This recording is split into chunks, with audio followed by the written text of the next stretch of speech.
bin mir selbst oft nicht im Klaren, woran genau es eigentlich liegt.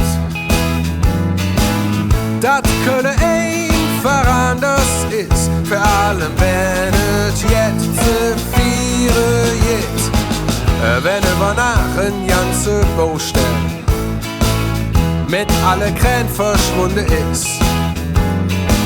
Die Latte Asphalt, dann weiß man schon, dass es bald wieder fast Abend ist. Denn das ist alles Kölsch und Jod, mit Gefühl und mit ein bisschen Mut.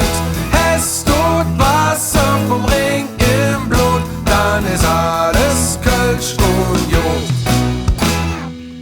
Uns ist fast jeder hier willkommen, nur für die Brunge gilt das nicht. Die setzt man up, ein Bötchen drauf und fährt den ganzen Tag der Ringe rup. Und wenn die am Heumarkt Blöcke wolle, wird der halt früher schnell blockiert.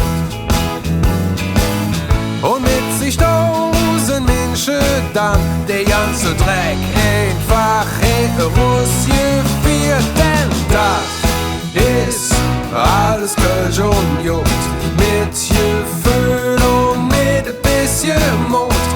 Es tut Wasser vom Ring im Blut, dann ist alles Kölsch und Jod. Och hey, fröch mal Segens, wie kann das dann sein, wenn wir zusammenhalten, ist hier in Köln alles drin. Denn das ist alles Kölsch und Jod, mit Gefühl